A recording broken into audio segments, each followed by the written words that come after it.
Warren Holt was 44 years old, and he had spent most of those years believing that the quietest version of love was also the most durable.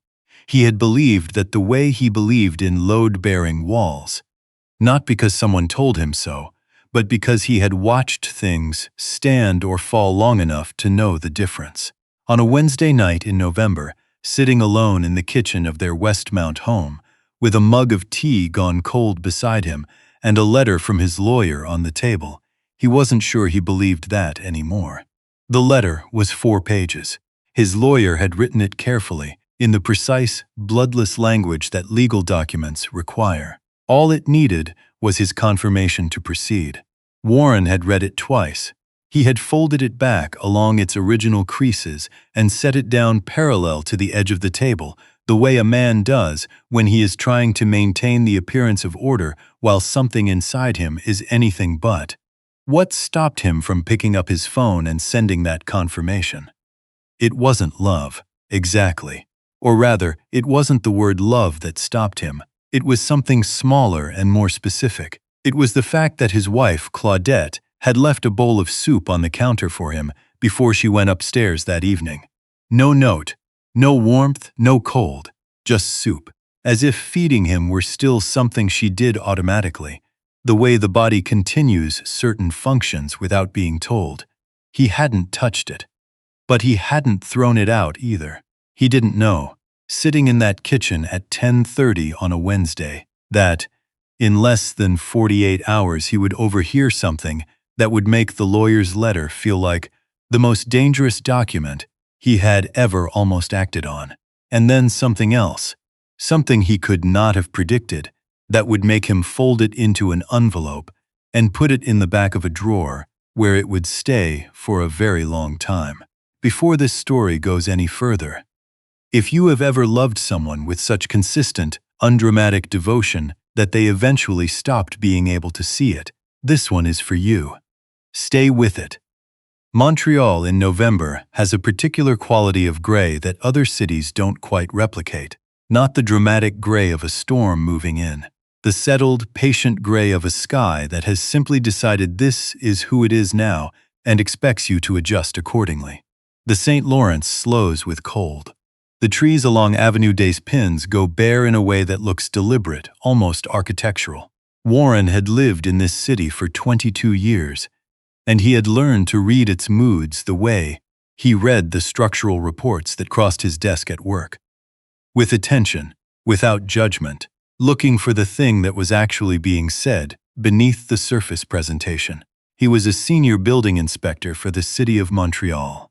16 years in that role, after 6 years in the field as a general contractor.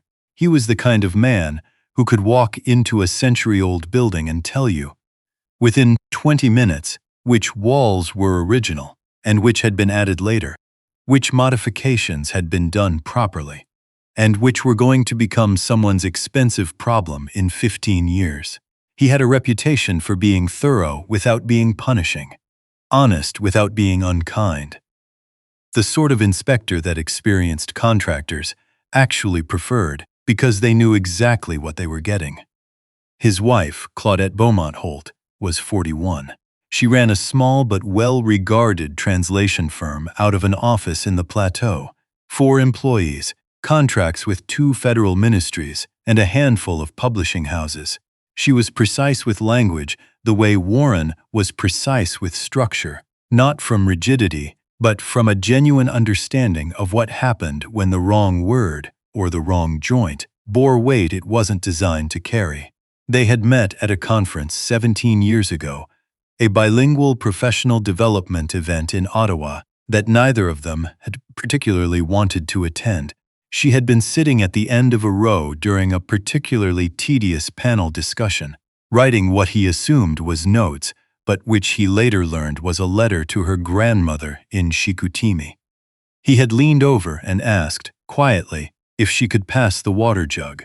She had looked at him with the specific expression of someone who has been interrupted mid-sentence and hasn't decided yet whether to be annoyed. Then she passed the water jug and went back to the letter. He had thought, that one. For 11 of their 14 years of marriage, he had still thought, that one. The last 3 had been quieter in a way that couldn't be mistaken for comfort. The distance hadn't arrived suddenly. It never does, in Warren's experience. Structures don't fail overnight. They fail incrementally, in ways that are invisible until they aren't. A hairline crack that moves a millimeter a year until it moves 3 at once. He had watched it happen in buildings for 2 decades. He had somehow failed to recognize it in his own home. 3 years ago, the week Claudette lost the federal contract she had spent 8 months building, her biggest, the one she had restructured her entire team around. She had come home and sat at the kitchen table without speaking for a long time. Warren had been on deadline for a report on a commercial retrofit in Laval, mentally still at the job site, and he had said the wrong thing. Not a cruel thing. Just the practical thing, the next steps thing, the here is what we do from here thing. What she had needed was for him to sit down and say nothing at all. He hadn't understood that until much later. By then, the moment had calcified into something else. The beginning, though he hadn't labeled it that way at the time, of her learning to manage her grief somewhere other than in his presence. Small losses after that. The weekend trip to Quebec City that she'd suggested in January and he'd agreed to vaguely and never confirmed, until the February weekend passed and she didn't mention it again. The Thursday evening dinners she'd started cooking. Real dinners, not weeknight dinners, the kind that require actual attention, that he'd eaten gratefully and returned to his desk afterward without comment. The way she had stopped telling him about difficult client situations, not out of secrecy, but because at some point the feedback loop had stopped feeling worth the energy. Warren pressed his palm flat on the lawyer's letter. 4 pages. He had told himself he was being rational. That some things couldn't be repaired, that the kindest version of this was the clean version. He turned off the kitchen light and went upstairs. He did not pass her study, where a line of light still showed under the door. One more day, he told himself. One more day to be certain. Stay with it. Because what Warren overheard at his colleague's retirement dinner the following Friday would rearrange every assumption he had been carrying about his marriage, his wife, and about how close 2 people can come to losing something neither of them had actually chosen to let go. If your wife came to you one evening and said, "I almost left last year," would you want to know? Or would you want her to have stayed quiet? Take a moment right now and think about your honest answer. The retirement dinner for Gilles Fontaine. 30 years with the city, 14 of them as Warren's direct supervisor, was held at a restaurant in Old Montreal on a Friday evening. Private room, long table, the warm wood and exposed brick of a building that had been something else 3 different times before it became this. Warren noticed the ironwork on the ceiling, supports as he always did. Solid, original, the kind of thing that gets covered over in renovations by people who don't know what they're looking at. Claudette had come because she had always liked Gilles, and because it was the sort of occasion that still required them to be, publicly, together. She wore the dark green dress she'd bought in Outremont the previous spring, her hair down, which she almost never wore anymore outside of the house. She looked, when Warren came to collect her from the bedroom doorway, like a version of herself from several years ago, put together in a way that suggested effort which on her always looked like ease. "Ready," he said. She said, which wasn't yes and wasn't no. They drove down to Old Montreal through the Friday evening traffic in the particular silence of 2 people who have been in cars together hundreds of times and no longer feel obligated to fill the space.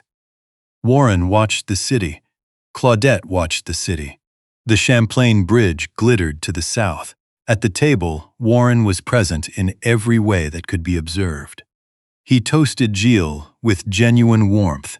He answered questions from colleagues he hadn't seen in months. He made a dry remark about a building inspection he'd done that week that got a real laugh from the woman across the table. He was, by any external measure, fine. But he was watching. That was the thing about Warren Holt that made him good at his particular kind of work. He noticed the small things, the things that didn't quite align, the gap where there should be a connection. And what he noticed that evening was that Claudette, who had once been the person at any dinner table that other people instinctively turned toward. Not because she performed for the room, but because she was genuinely interested in whatever was being said, and people feel that, had said fewer than 15 words in the first hour. She held her wine glass by the stem without drinking from it. She answered directly when spoken to, and did not elaborate. When she smiled, it was the right shape but not the right weight. He caught her looking toward the window at one point, at nothing in particular. Just the street beyond the glass, the wet November cobblestones, the people passing who were somewhere else. She caught him watching her. She looked back at her plate. There is a particular kind of loneliness that occurs between two people who know each other well, Warren thought. It's different from ordinary loneliness. It has a texture, a temperature. It knows exactly where to settle. He excused himself around 8:45 and walked back through the restaurant toward the restrooms, past tables of strangers, past a server carrying a tray of bread, past a coat rack with scarves trailing to the floor. The hallway that led to the back of the restaurant bent left, and just before it did, there was a small alcove, 2 upholstered chairs, a low table, the kind of space that exists to give people a moment outside of the main room. He heard Claudette's voice before he understood what he was hearing. He stopped. He should have kept walking. Warren Holt was not the kind of man who listened to private conversations. He knew that, even in the moment, the way you sometimes know exactly what the right thing is, and your body simply doesn't move. Then he heard her crying, not quietly. Not the composed, private kind of crying. The kind that surfaces when a person believes they're completely alone with someone they trust. Broken at the edges, the kind of sound that costs something to hear. A woman's voice, soft, careful, said, "Claudette, sweetheart, talk to me." Then his wife's voice. Claudette, who had sat dry-eyed through her own mother's hospital admission last year. Who had read her father's eulogy 6 years ago without her voice breaking once. Who had a fundamental constitutional resistance to being witnessed in distress. His wife said words that stopped Warren completely in that hallway. Warren has never once made me feel like a burden. Not once in 14 years. And I've spent the last 2 treating him like a stranger because I was too afraid to tell him I was drowning. Warren put one hand against the wall. She kept going. Her voice had the particular quality of something long held that has finally found a way out, not rushing, but moving with the irreversible momentum of water finding a crack. When I lost the Beaumont contract, she said, I needed him to just sit with me. That's all. And instead he started problem solving, because that's who he is, that's how he loves, and I couldn't receive it that way. And instead of telling him that, I started closing doors, one at a time, because it felt safer than asking for something and watching his face when he couldn't give it. A pause. Someone passed in the main room behind Warren. He didn't move. And now, Claudette continued, her voice lower, I've been talking to someone, a colleague, Rémi Carbonneau. He tells me that Warren and I have outgrown each other, that I've been diminishing myself to fit a life that stopped fitting years ago. A silence in the alcove. And the worst part, Claudette said very quietly, is that I listened to him for almost 3 months. Because when someone tells you a flattering story about yourself, there's a version of you that wants to believe it, even when you know it isn't true. Warren stood in that hallway for a moment that lasted longer than it should have. Rémi Carbonneau. He knew who that was. A man who had circulated on the edge of their professional social circle for years. The kind of man who always knows which way the room is tilting and positions himself accordingly. Who mistakes attentiveness for generosity and calls it the same thing. He filed the name away with the calm precision of a man who has learned, over many years, to record findings accurately and address them in the correct order. That was not what occupied him right now. What occupied him was something older and harder to name. The slow, specific grief of a man who has just understood, all at once, that the person he loves has been suffering in a language he didn't recognize, and that his failure to recognize it had not come from indifference, but from a much more complicated place, from assuming that the way he expressed love was the same as the way it was being received. He had never once told Claudette, not explicitly, not in words, that the reason he problem-solved was because watching her in pain felt unbearable, and action was the only thing he knew to do with that feeling. He had assumed she knew. He had been wrong to assume. Warren walked back to the table and sat down. He poured himself a glass of water and looked at the ironwork on the ceiling and thought about the difference between a structure that looks sound and a structure that actually is. 20 minutes later, he told Gilles he had an early site inspection in Brossard. Gilles embraced him, because Gilles had always been the kind of supervisor who understood that life happens outside of work and never needed more explanation than that. Claudette said her goodbyes. She followed Warren to the car. They drove back through Old Montreal in the dark, the cobblestones wet and orange under the streetlights, the river invisible but present, the way it always is in this city, felt more than seen. Claudette looked out the passenger window. Warren drove. Inside, he was doing what he had done at hundreds of job sites with developing problems. He was going back to the beginning, to the point where things had started to shift, and tracing the line of small failures forward to now. Looking for what could have been caught earlier, what hadn't been caught, and why, and what it would take, not to restore what was, but to build something that could actually last. When they got home, Claudette went upstairs. Warren sat at the kitchen table. The lawyer's letter was still there.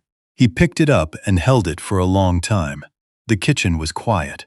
The building's heating system clicked and settled the way old Montreal houses do in November, contracting against the cold. The letter felt different in his hands than it had yesterday. Heavier, though nothing about it had changed physically. He set it back down without acting on it. He sat with his hands flat on the table and said, quietly, to the empty kitchen, "Do I send this confirmation? Or is there something I haven't done yet? Stay with it." Because what Warren was about to do would require more honesty than the lawyer's letter ever had, and Claudette was not going to see it coming. At 11:15, Warren Holt stood up from the kitchen table, walked to the foot of the stairs, and climbed them slowly. Not reluctantly, deliberately. The way a person moves when they have made a decision and are letting the weight of it settle into their feet before they act. He stopped outside the bedroom door. The light was still on. He knocked 3 times. Quiet. There was a pause. Then the sound of a book set down on the nightstand. The door opened. Claudette stood there in her reading clothes, a gray wool cardigan she'd had for a decade, the collar slightly stretched, the sleeves pushed up. Her face carried the particular tightness of someone who has been crying earlier and has since reassembled themselves imperfectly. She looked at him the way a person looks at something unexpected, not with alarm, but with the careful attention of someone trying to read a situation before they commit to a response. "Can we talk?" he said. She looked at him for another moment, then she stepped back and let him in. He sat in the armchair by the window, not on the bed, not too close. He gave her the distance of the room. His forearms rested on his knees. He looked at the floor for a moment, then at her. "I heard you," he said. "Tonight. At the restaurant. The alcove off the back hallway." The color in her face changed. "I wasn't looking for it," he said. "I heard your voice and I should have kept walking. I didn't." She pressed her hand over her mouth, her eyes filled. "I need to tell you something first," he said. His voice was steady in the way a person's voice becomes steady when they've decided the truth is the only functional option. "I've been in contact with a lawyer. Since the beginning of October. I was close to. I had almost decided it was the kinder thing to let us both out of something that felt like it had stopped working." The tears came. No sound, just tears. They looked at each other across the bedroom they had shared for 12 years, and something that had been compressed, slowly and without either of them fully intending it, over 3 years of small silences and careful distances, released, not with a collapse, with the specific relief of pressure that has been held past the point where holding it serves any purpose. "I thought you had decided I wasn't worth the effort," she said. Her voice was unsteady. "You went so measured, so contained. I kept waiting for you to say something, and you kept not saying it. And after a while, I started reading your silence as confirmation of what I was afraid was true." "I went quiet because I thought you needed space," Warren said. "I didn't want to crowd you. I thought giving you room was the same as giving you what you needed.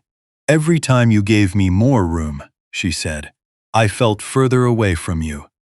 He sat with that, the specific exact way that two people can be trying to do the right thing and produce entirely the wrong effect, both pulling back to avoid hurting the other, both reading the other's withdrawal as evidence that withdrawal was appropriate. Building a wall from opposite sides and being surprised, somehow, to find themselves separated. "The Beaumont contract," he said. "I needed you to just sit down," she said. "I didn't need solutions." "I know," he said. "I know that now. I didn't know how to be with your pain without trying to move it. It's not an excuse, it's just the truth." She looked at him, not softening yet, something more careful than that. The look of a person checking whether they are being told what they want to hear or what is actually true. "Rémi Carbonneau," he said. "I'm not angry." She closed her eyes. "I mean that," Warren said. "I'm not angry at you. I'm angry at myself that I left space for someone else to tell you a story about your own life. That's on me, not on you." "I didn't believe it," she said quickly. "I need you to know that. I never called him back. I never. He was saying things that sounded like they might be true because I was in a place where I was looking for an explanation. But the explanation was never him." "What was it?" Warren asked. She was quiet for a long moment. The November wind moved past the window. The heating system clicked. "I stopped feeling chosen," she said. "Not unloved.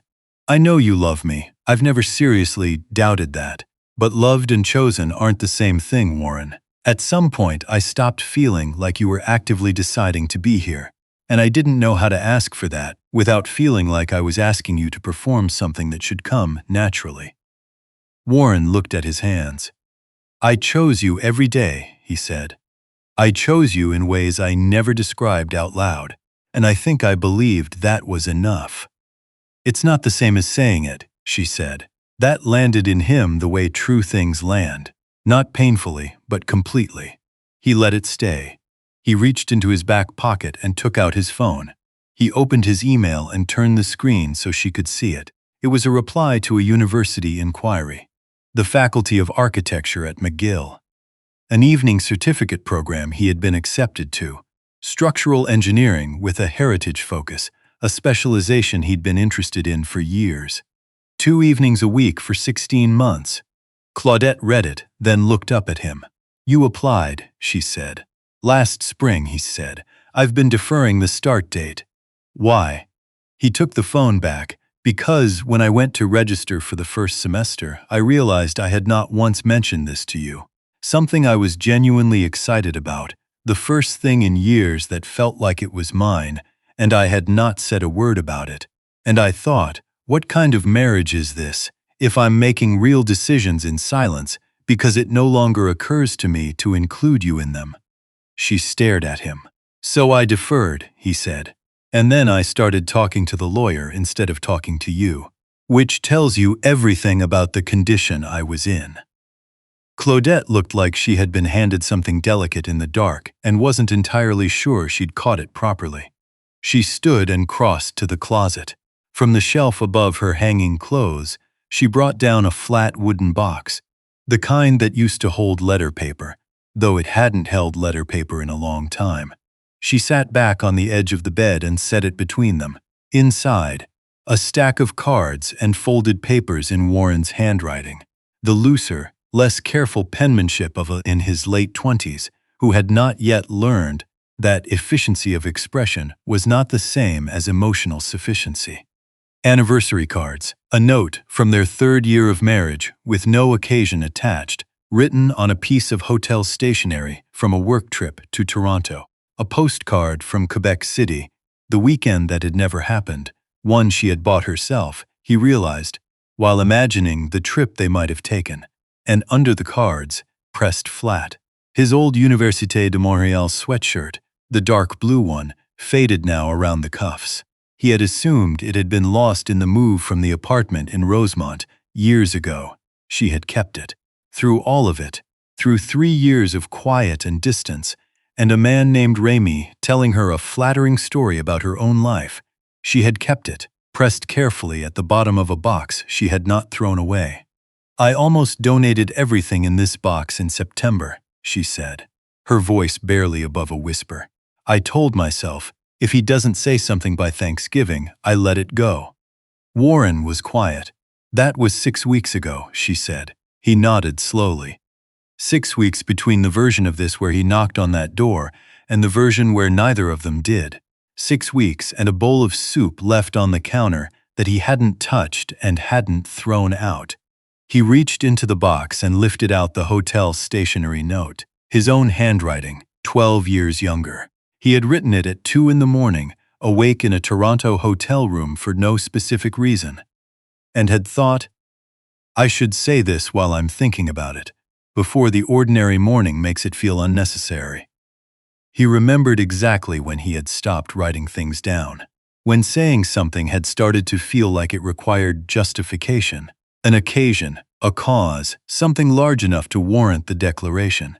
He had not noticed when that happened. He had simply, quietly stopped. "Why didn't we talk?" he said. Not a complaint, a genuine question and genuine sorrow folded inside it. Claudette gave the small, involuntary smile of someone who has asked herself the same thing at 3 in the morning more times than she can count. "Because I was too proud to say I was hurting without knowing you'd say the right thing," she said. "And I think you were too careful to say anything that might be the wrong thing." He nodded. That was precisely true. A man trained to identify structural failure who couldn't name the one forming in his own house. A woman precise enough with language to write ministerial policy, who couldn't find the words for what she needed from the person she'd chosen to build a life with. Both of them waiting for the other to go first. Both of them too careful, too proud, too uncertain. Until a Wednesday kitchen and a Friday hallway, and a November bedroom at 11:30 at night.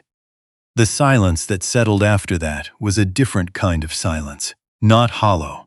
Not the silence of two people avoiding something. The silence of two people who have, finally, said the thing and are letting it exist in the room. "I don't want to send that confirmation," Warren said. "Don't," she said, simply, completely. "Then we do this properly," he said. "Not a truce, not back to the way things were, because the way things were wasn't working. I mean real work, someone to talk to. Learning how to say the hard things before they become 3 years of silence." She searched his face with the specific attention of someone who has been careful about hope for a long time and is checking whether it's safe. He held her gaze. "Okay," she said. "A real one. The weighted kind. The chosen kind." They stayed up until nearly 1, talking. About year 9, year 11, year 12. About the federal contract, the unconfirmed Quebec City weekend, the Thursday dinners he'd received without really acknowledging. About the gap between loving someone and making sure they know they are loved specifically, concretely, in ways they can actually receive. When Warren finally stood to leave, to let her sleep, to let the night settle, Claudette reached out and briefly caught the sleeve of his sweater. Just that. Just a moment.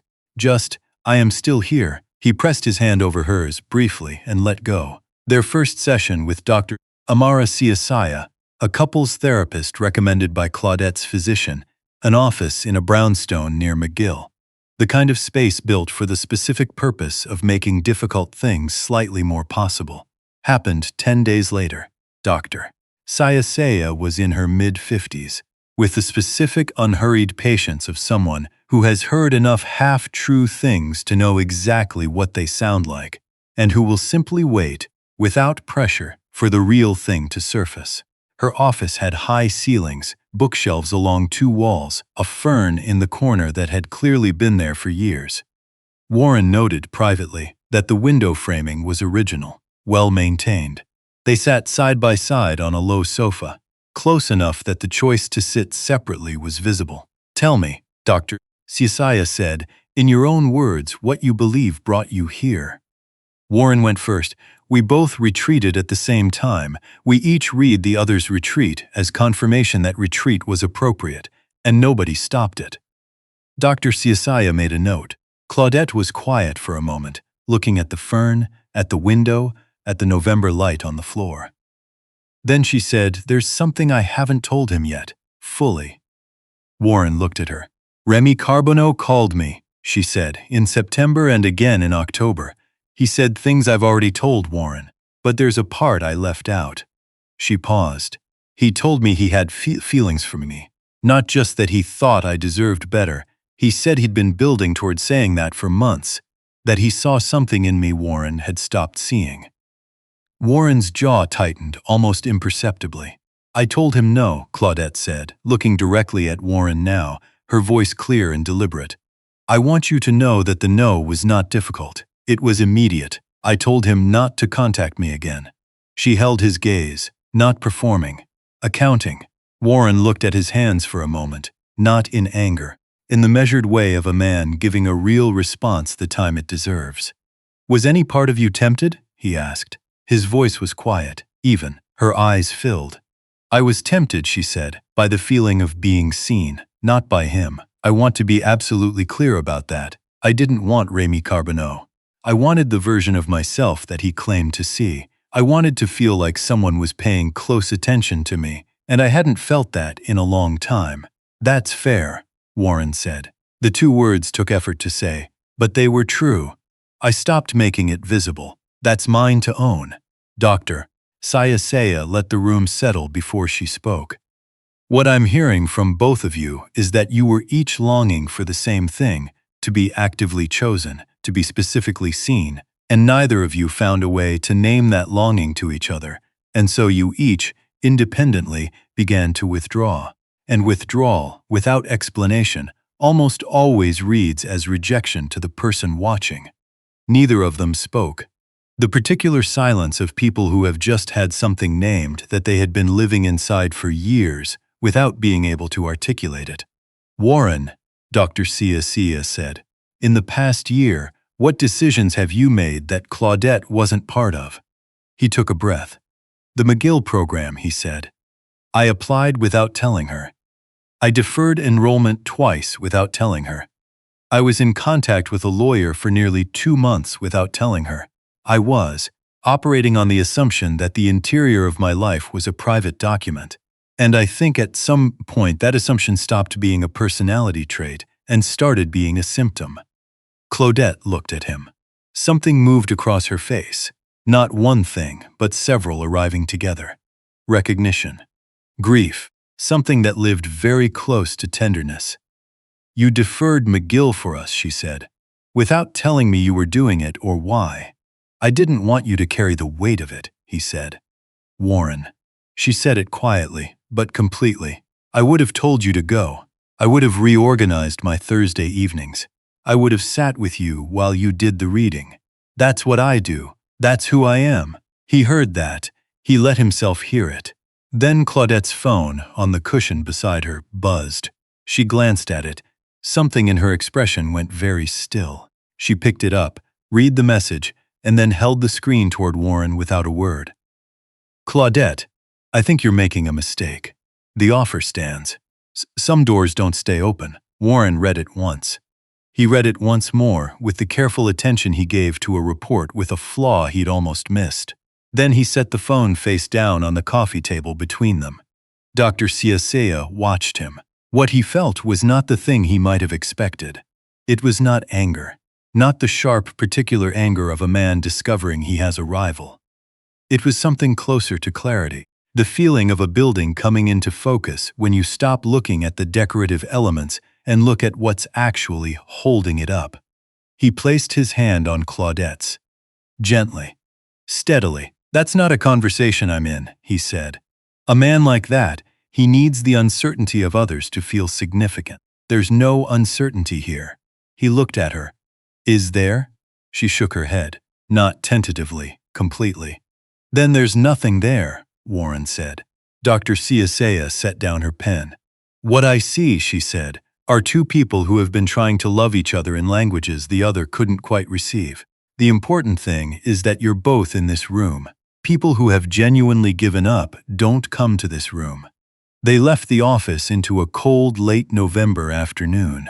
The kind of light Montreal gets in late fall, low and specific, the kind that falls on ordinary things and makes them look briefly significant.